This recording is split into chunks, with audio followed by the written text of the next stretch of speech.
करवाते। आपने तो वो हदें करी है। आप इतने बड़े नहीं हो गए कि आप उस मंच पे बैठ के पूरे समाज को चुप करा रहे थे। आपने 3 बार बोला चुप चुप चुप, जो मुझे बिल्कुल भी अच्छा नहीं लगा।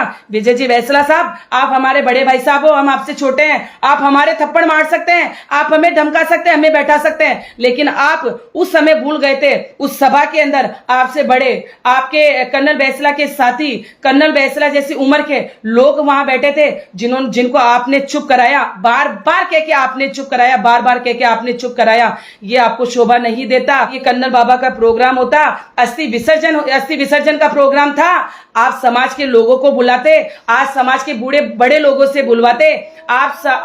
मैं तो आपको ही कह रही हूँ, कर्नल बैसला जी के साथ जिन बड़े बूढ़ों ने उस संघर्ष की लड़ाई को लड़ा, आप उनको बुलाते, आप उनको मनसा दिन कर, आप उनको हाथों में मंच पे माइक देते, वो संघर्ष की घड़ी का हमें बताते। हम लोगों को एक अलग सा जुनून पैदा होता, हमें पता चलता कि बाबा ने जब संघर्ष की लड़ाई लड़ी थी तो बाबा ने किस किस तरीके के दुख देखे, बाबा ने किस किस कठिनाइयों को करा। आज बाबा की मौजूदगी नहीं है, लेकिन सभी लोग तो आज इस दुनिया के अंदर हैं। उन लोगों से आप साझा करवाते।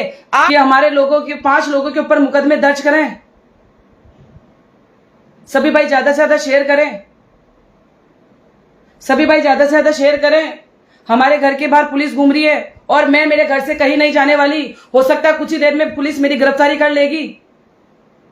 मैं पूछना चाहती हूँ समाज से कि हमारी गलती क्या है? क्या लोगों ने हमारे हाथ में जूते देखे थे? क्या लोगों ने हमारे हाथ में काले झंडे देखे थे? मैं कहना चाहूंगी विजय जी बैसला साहब से कि यदि आपने ये किया है तो ये बहुत गलत है। यदि किसी भी गुर्जर समाज के बेटे ने ये किया है तो ये बहुत गलत है। ये कर्नल बैसला जी का अस्थि विसर्जन का प्रोग्राम था।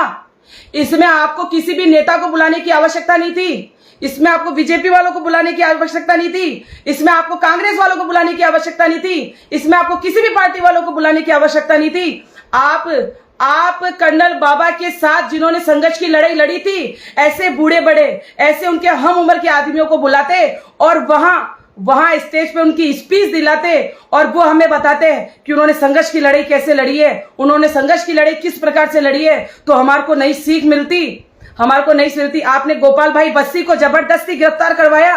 सिर्फ एक युवा शक्ति, एक चमकता हुआ चेहरा है। आपने उस विक्की भाई की गिरफ्तारी, आपने उस विक्की भाई के नाम मुकदमा दर्ज करवाया, जो विक्की भाई समाज के इतिहास की लड़ाई लड़ता है, जिसे कोई मोह माया नहीं है। उसने अपना परिवार छोड़ दिया, उसने अपने घर बार छोड़ दिया।